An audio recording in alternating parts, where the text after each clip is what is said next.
boom. Tapi semeton Indri waktu itu takut banget. Dia takut banget mendengar vonis dari dokter. Belum selesai Indri menjelaskan, tiba-tiba pacarnya ini plak pluk plak pluk plak pluk.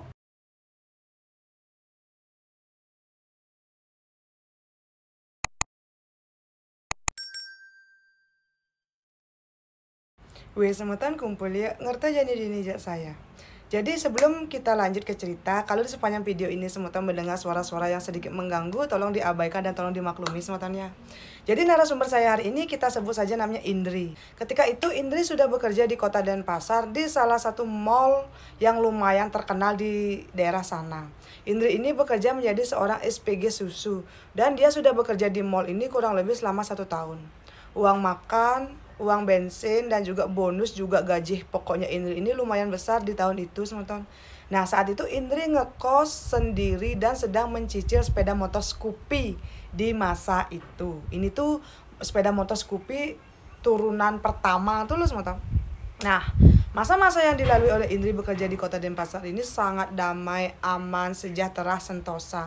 Tapi mall tempatnya Indri ini bekerja tiba-tiba dinyatakan mengalami kebangkrutan dan diambil alih oleh pihak kedua.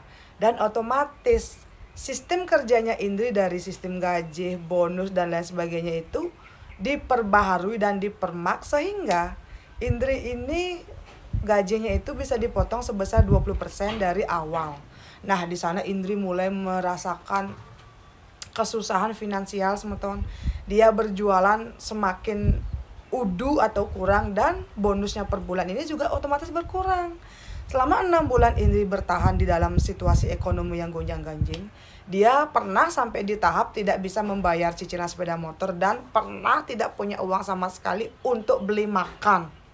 Indri yang tadinya hidupnya ini bisa dibilang enak, tiba-tiba harus mengalami goncangan ekonomi seperti itu. Karena memang Indri ini suka merantau dan bekerja, dia tidak mau pulang kampung. Pilihannya cuma 2 kan, berhenti atau tetap bertahan. Tapi kalau Indri tetap bertahan dengan situasi seperti itu, dia merasa kayak tidak bisa semeton, tidak bisa, beneran tidak bisa. Tapi dia melihat teman-teman sesama SPG susunya ini kok tetap bisa eksis, hidup poya-poya dan juga biasa-biasa saja. Indri pun mulai mencari tahu di salah satu teman dekatnya. Kita sebut saja nama teman dekatnya ini Kadek. Kadek ini bekerja juga menjadi SPG susu dan gajinya juga tidak beda jauh dengan Indri, tapi kok Kadek ini terlihat biasa-biasa saja dan bahkan bisa lebih hidup enak. Nah saat itu Kadek ceritalah ke Indri semeton.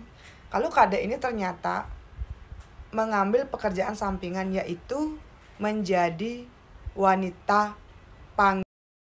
Di saat itu Indri kaget dong, wanita panggil.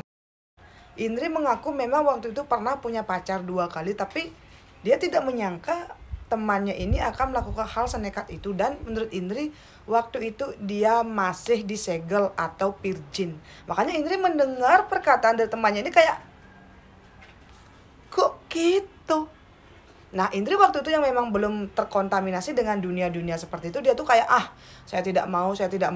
Dan dia tuh berpikir, miskeleng, kok begini banget sih temannya dia gitu loh. Dia lebih memilih hidup sederhana daripada harus bekerja seperti teman-temannya. Tapi 1 tahun berlalu setelah tempat kerjanya ini diambil oleh pihak kedua, bonus makin berkurang, orang-orang belanja mulai sepi dan otomatis penghasilannya Indri pun mulai merosot drastis semeton. Di saat seperti itu Indri sampai harus sepeda motor yang sudah dia cicil selama kurang lebih 1 tahun itu ditarik oleh dealer karena Indri tidak bisa bayar. Di sana Indri juga sangat sering menahan lapar, bisa berhari-hari dia menahan lapar. Tapi kalau dia pulang kampung, dia tidak mau tinggal di kampung. Singkat cerita, karena Indri ini tidak mau pulang kampung, dia pun bertanya ke temannya ini si Kadek, ada nggak lowongan? Saat Indri bertanya seperti itu kepada temannya, si Kadek ini kayak gimana ya, biasalah kayak kita sama bestie gitu loh. Kadek bilang yakin. Tapi karena Kadek kayak kasihan juga ke Indri, Kadek pun mengenalkan si Indri ini dengan seorang lelaki yang memang salah satu pemegang saham terbesar di tempatnya dia bekerja. Ternyata semeton, orang-orang berkuasa yang punya saham besar di tempatnya Indri ini bekerja akan pacaran dan membiayai semua kebutuhan pacarnya ini yang memang menjadi karyawan di tempatnya Indri ini bekerja. Dan bukan cuma 1-2 orang, banyak banget yang jadi simpanan atasan di tempatnya Indri bekerja. Dan sekarang Indri menjadi salah satu di antara mereka. Waktu berlalu Indri pun dikenalkan dengan, kita sebut saja namanya Pak Agung. Pak Agung ini adalah seseorang yang memang sudah punya istri dan anak yang usianya 25 tahun lebih tua dari Indri. Indri pun melakukan pekerjaannya kini gitu. Dan singkat cerita, setelah Indri ini berpacaran atau lebih tepatnya disimpan oleh si Pak Agung ini, kehidupannya Indri mulai berubah. Ekonominya mulai stabil dan dia juga mendapatkan uang yang sangat berlimpah ruah. Nah, singkat cerita semeton, kurang lebih setelah 2 tahun ini Indri berpacaran dengan si Pak Agung ini, tiba-tiba Pak Agung ini minta putus dan berhenti membiayai hidupnya Indri. Karena Indri ini sudah terbiasa hidup mewah, dia pun mencari sasaran yang baru. Dia meminta kepada si kadek, kalau kadek punya teman atau mungkin kenalan yang ingin mencari teman curhat atau mungkin teman, Indri membuka harga sekian. Karena Indri ini sudah kadang terbiasa hidup mewah. Nah, kadek ini menjadi jembatan untuk si Indri ini mencari pelanggan-pelanggan yang akan mau membayar dia gitu loh semeton. Waktu berlalu semeton, kurang lebih 5 tahun Indri bekerja seperti ini dan masih tetap bekerja di mall tersebut.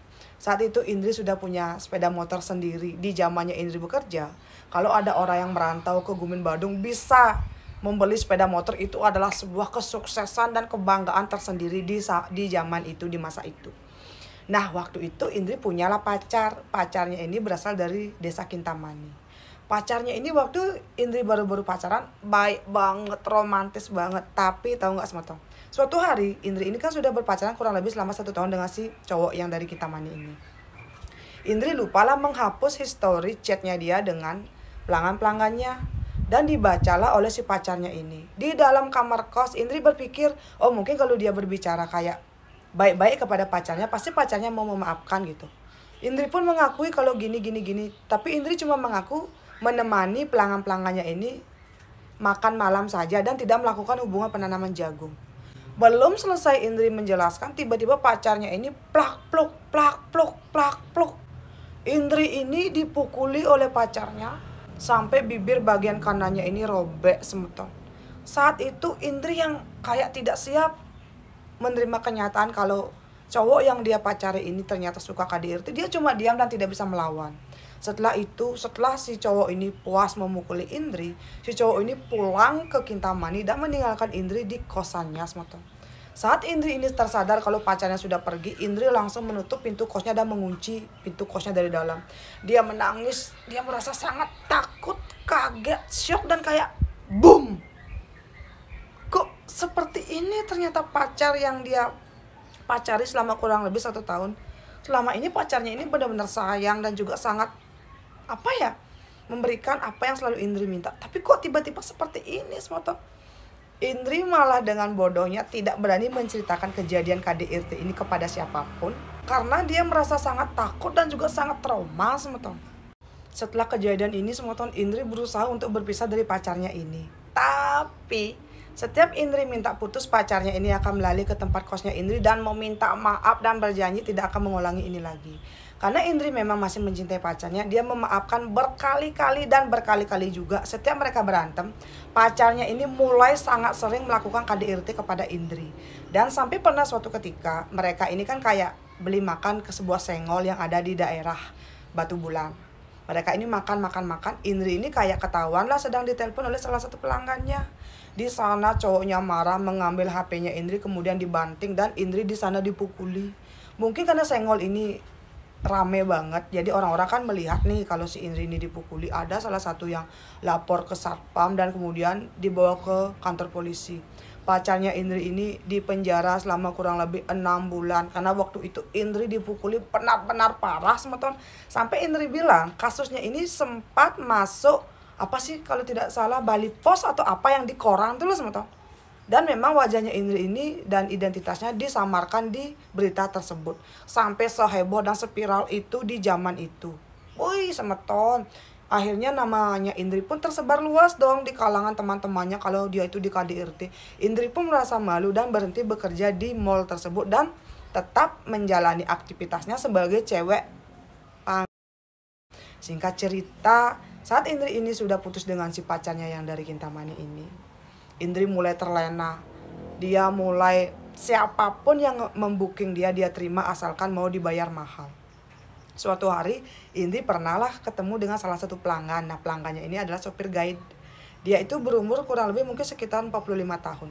Indri diajak ke penginapan yang ada di daerah Sanur. Saat itu Indri kan kayak siap-siap akan melakukan pekerjaannya.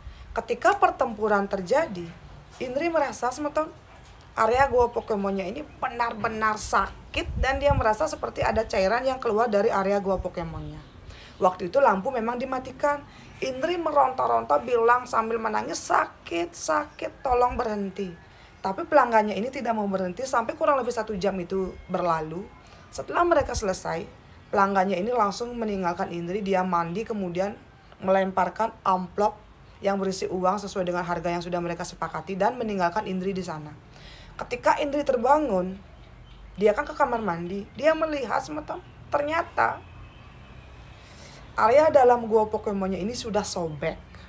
Dan tadi dia merasa sepertinya di jagung pelanggannya ini seperti ada apa sih, kayak peniti atau apa yang terus saja bergesek di dalam area gua Pokemonnya, sehingga itulah yang membuat dia ini pendarahan gitu loh semeton. Dengan menahan rasa sakit, setelah Indri ini bersih-bersih dan mengambil amplop itu, Indri pun ke rumah sakit. Di rumah sakit semeton, dia tuh merasa benar-benar malu harus menjelaskan apa kepada para suster dan dokter. Mungkin dokter dan suster yang ada di sana mengerti dan tidak bertanya terlalu banyak kepada Indri. Indri pun diobati dan anehnya kok sebeng para dokter ini kayak beda gitu loh. Indri pun diminta untuk rawat inap kurang lebih 2 hari ke depan. Indri kan tidak ada siapapun di sana, adalah bestinya si Kade ini yang nongosin dia di sana. Indri diminta untuk cek lab oleh si dokter ini. Dan Indri pun kayak bingung, kok kenapa kok dokter dengan perawat ini memberikan nasihat kepada dia untuk cek lab. Tapi Indri pun melakukan itu karena memang waktu itu dia kan sudah punya uang gitu loh. Dia juga takut nanti ada apa-apa. Setelah dicek lab, ternyata tahu nggak semeton? Menurut dokter kemungkinan pelanggan terakhirnya Indri ini di bagian muncuk jagungnya itu menggunakan kayak apa sih, pokoknya seperti peniti atau jarum yang menggesek-gesek bagian dalam goanya, makanya goanya terluka. Nah, setelah itu Indri pun seperti takut melakukan penanaman jagung dengan lelaki. Dan akhirnya setelah keluar dari rumah sakit ini, Indri pun kembali ke kos. Setelah itu semeton Indri pun sudah tidak berani kan untuk melanjutkan pekerjaannya lagi. Dia pun terpaksa karena takut nanti uangnya keburu habis, berhenti ngekos di kota dan pulang kampung. Nah, ketika di kampung ini 2 bulan berlalu, Indri tinggal di kampung membantu orang tuanya berjualan. Indri mulai merasa badannya mulai lemas. Ketika Indri ini pipis, area gua Pokemonnya ini akan sangat sakit dan mulai keluar nanah berdarah. Di sana Indri sudah berhayal yang bukan-bukan. Dia pun ke rumah sakit diam-diam diantarkan oleh adiknya. Dan menurut diagnosa dari dokter, kemungkinan Indri ini sudah pernah melakukan penanaman jagung dengan seorang lelaki yang mungkin sudah terkena penyakit rajanya, dan Indri pun sudah tertular. Boom! Tapi semeton Indri waktu itu takut banget. Dia takut banget mendengar vonis dari dokter. Ternyata dia tuh kayak kena batunya dari pekerjaan yang selama ini dia lakoni. Indri pun diberikan nasihat, makan seperti ini, hidup seperti ini, berobat seperti ini. Dan tahu nggak semeton? Akhirnya waktu dia pulang kampung, dia kan punya banyak banget tabungan. Tabungannya ini dipakai berobat seminggu sekali ke rumah sakit ini untuk mengontrol dan juga mengecek penyakit yang memang sudah bersarang di badannya. Uangnya ini benar-benar habis, tabungannya ini benar-benar habis. Sepeda motor yang sudah dibeli lunas oleh si Indri sampai-sampai dijual untuk membiayai pengobatannya dia. Orang tuanya sampai bingung, kamu tuh sakit apa? Indri cuma bilang dia tuh kayak terkena bakteri yang membuat imun tubuhnya ini jatuh merosot dan dia sakit-sakitan. Orang tuanya tidak pernah tahu kalau ternyata dia itu mengalami penyakit seperti itu semeton. Waktu berlalu semeton, berbulan-bulan pun Indri ini berobat dan akhirnya Astungkara sembuh. Setelah Indri ini sembuh, sepeda motornya sudah habis. tabungannya juga sudah habis, dia tidak punya apapun waktu itu. Dan menurut Indri, setelah dia ini terbebas dari penyakit ini, Indri tidak pernah bisa sembuh total. Sedikit saja dia capek, dia akan sakit. Sedikit saja dia ini kayak berpikir keras, dia akan jatuh sakit. Dan sampai sekarang, dan dia belum menikah. Karena menurut Indri, setiap dia berpacaran dengan lelaki, si lelaki akan menuntut, kalau kamu tidak hamil, jangan dulu menikah. Berapa kali keadaan Indri gonta-ganti pacar setelah dia tinggal di kampung, tapi dia tidak pernah bisa hamil dan selalu ditinggalkan menikah oleh cowoknya.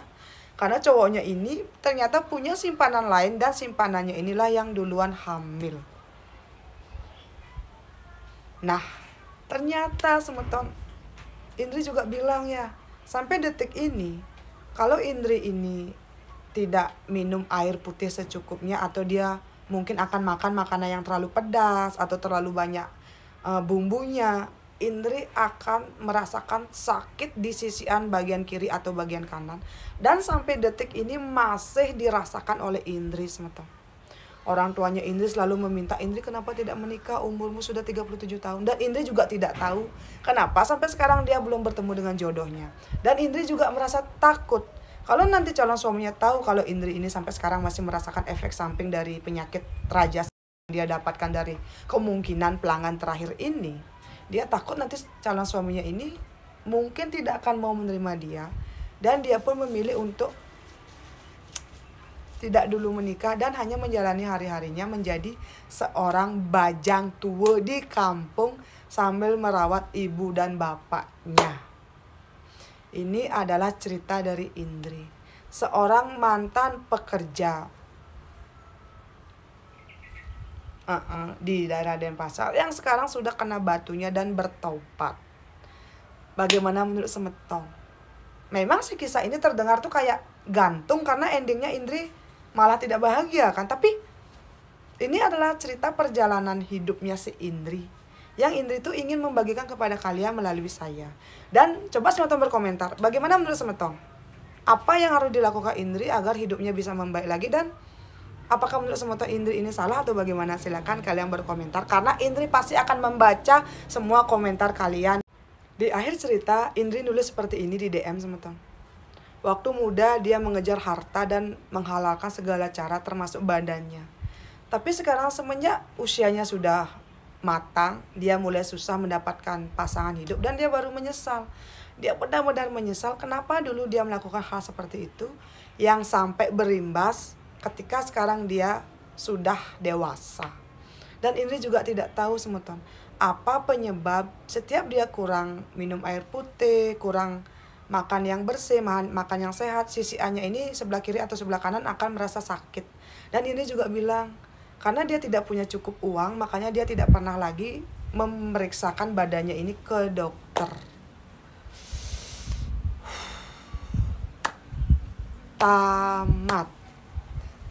Sebelumnya sukses untuk Mbok Indri karena sudah mau membagikan pengalaman hidupnya di sini.